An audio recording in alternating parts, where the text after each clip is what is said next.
भारत और Pakistan Asia cup super 4 मुकाबले में बारिश ने खलल डाली, लेकिन बारिश के बाद मुकाबला एक बार फिर शुरू हुआ तो पाकिस्तान की टीम के सामने 180 रनों का लक्ष्य रखा गया। इस लक्ष्य का पीछा करने उतरी पाकिस्तान की टीम भारतीय गेंदबाजों के सामने ढेर हो गई। तो दोस्तों हम आपको इस मुकाबले का पूरा हाईलाइट बताएंगे कि कैसे सुपर 4 मुकाबले में टीम इंडिया ने शानदार परफॉर्मेंस करते हुए पाकिस्तान की टीम को शिकस्त दी। लेकिन दोस्तों उससे पहले आप भी टीम इंडिया की शानदार जीत से खुश है तो इस वीडियो को लाइक जरूर करें और साथ ही साथ अभी तक चैनल को सब्सक्राइब नहीं किया तो चैनल को सब्सक्राइब करके बेल आइकन जरूर दबा लें।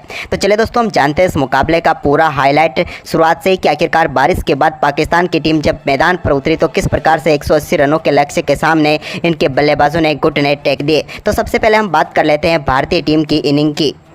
तो दोस्तों आज के इस महामुकाबले में सिक्का उछाला बाबर आजम ने, थी रोहित शर्मा की, लेकिन गिरा सिक्का बाबर आजम के ही पक्ष में। टॉस जीतकर उन्होंने पहले गेंदबाजी का फैसला किया, लेकिन रोहित शर्मा इस मुकाबले में पहले बल्लेबाजी ही करना चाहते थे तो उन्हें बल्लेबाजी ही मिली। टीम इंडिया में केएल राहुल और जसप्रीत बुमराह की वापसी हुई तो वहीं पर पाकिस्तान की टीम बगैर किसी बदलाव के साथ मैदान पर उतरी।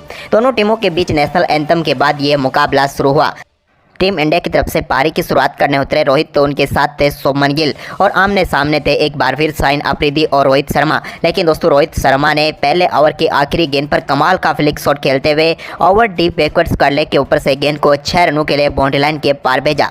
तो इसके बाद दूसरे ओवर की 5वीं गेंद पर भी रोहित ने एक्स्ट्रा कवर के ऊपर से नसीम शाह की गेंद पर शानदार चौका जड़ दिया और रोहित शर्मा अब 2 बाउंड्री जड़ चुके थे। लेकिन इसके बाद पहला चौका शुभमन गिल के बल्ले से तीसरे ओवर की पहली गेंद पर देखने को मिला, जहां पर उन्होंने शानदार तरीके से फाइन लेग की तरफ गेंद को 4 रनों के लिए भेज दिया। तो वहीं पर इसके बाद अगली ही गेंद पर एक और शानदार चौका देखने को मिला और मिड विकेट के ऊपर से शुभमन गिल के बल्ले से। तो वहीं पर इसके बाद दोस्तों इसी ओवर की 5वीं गेंद पर भी एक और शानदार चौका मिड ऑफ की तरफ लगाया शुभमन गिल ने और 3 बेहतरीन चौके इस ओवर में जड़ दिए।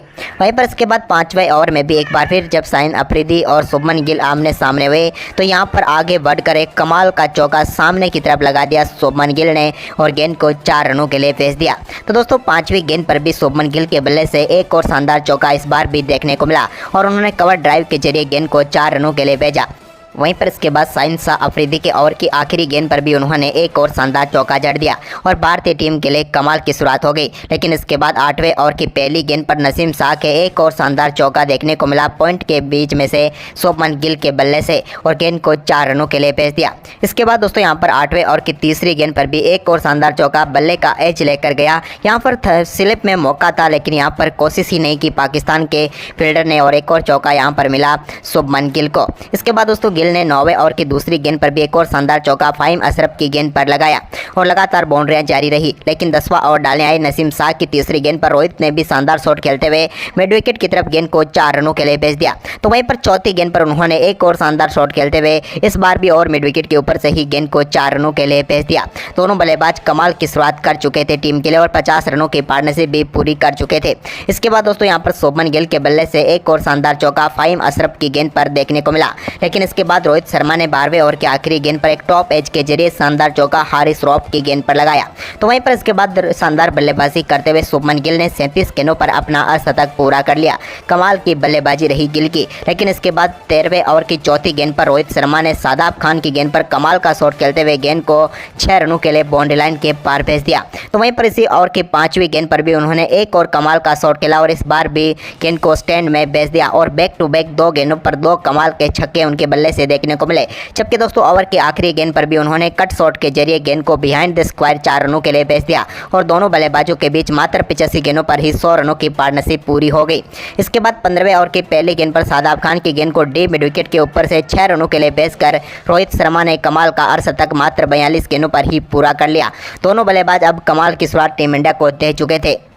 वहीं पर इसके बाद 15वें ओवर की दूसरी गेंद पर भी एक और चौका रोहित के बल्ले से देखने को मिला। लेकिन दोस्तों इसके बाद 16 ओवर की समाप्ति के बाद ड्रिंक्स हुई और ड्रिंक्स ब्रेक के बाद जब एक बार फिर मैदान पर उतरे खिलाड़ी तो यहां पर 17वें ओवर की चौथी गेंद पर शादाब खान ने रोहित शर्मा को फाहिम अशरफ के हाथों कैच कराकर पेविलियन भेजा।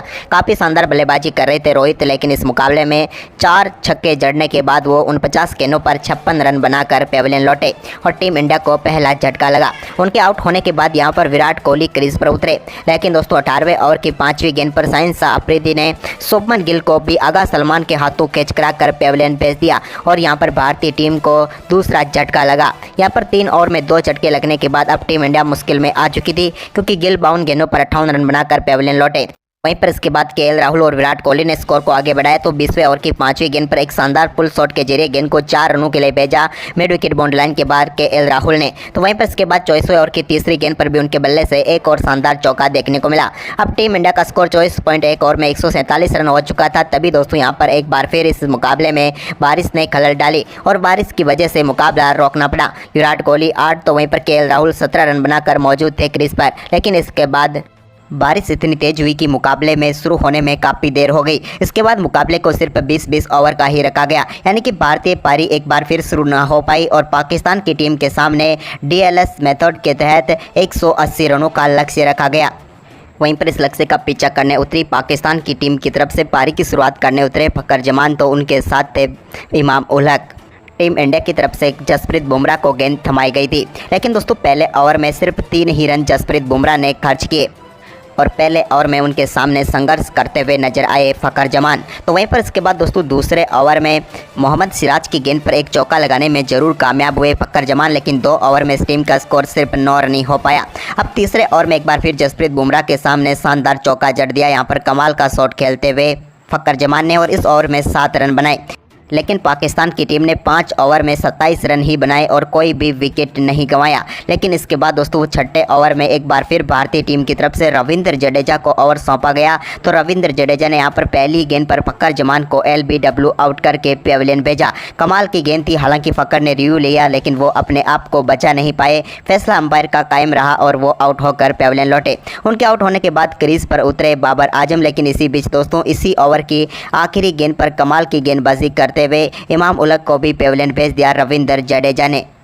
वहीं पर दोस्तों पावर प्ले की समाप्ति तक पाकिस्तान की टीम इस मुकाबले में सिर्फ 33 रन ही बना पाई, लेकिन पावर प्ले के बाद इस टीम के लिए यहां पर टीम के स्कोर को आगे बढ़ाना शुरू किया कप्तान बाबर आजम ने। तो विकेट कीपर मोहम्मद रिजवान ने भी उनका बेहतरीन साथ दिया और दोनों बल्लेबाजों ने आक्रामक बल्लेबाजी करनी शुरू कर दी। एक समय तक 6 ओवर में 33 रन बनाने वाली पाकिस्तान की टीम अगले 4 ओवर में ही शानदार परफॉर्मेंस करते हुए 40 रन इन दोनों बल्लेबाजों ने जोड़कर टीम के स्कोर को 73 रनों तक पहुँचा दिया 10 ओवर की समाप्ति के बाद। लेकिन अब भी 10 ओवर में 107 रन चाहिए थे, लेकिन तभी दोस्तों 11वें ओवर में कुलदीप यादव ने तीसरी गेंद पर पाकिस्तान के कप्तान बाबर आजम को बोल्ड करके पेविलियन भेजा और टीम इंडिया को एक और महत्वपूर्ण सफलता दिला दी। 11 ओवर की समाप्ति के बाद अब 83 रनों तक पहुंच पाई थी पाकिस्तान की टीम, लेकिन दोस्तों इसके बाद पाकिस्तान की तरफ से तूफानी बल्लेबाजी करनी शुरू कर दी मोहम्मद रिजवान, तो उनके साथ थे इफ्तिकार अहमद। दोनों बल्लेबाजों के बीच हुई तूफानी बल्लेबाजी ने भारतीय गेंदबाजों के सामने कोई विकल्प ही नहीं रखा, क्योंकि हर गेंदबाज के सामने इन्होंने जमकर रन बनाए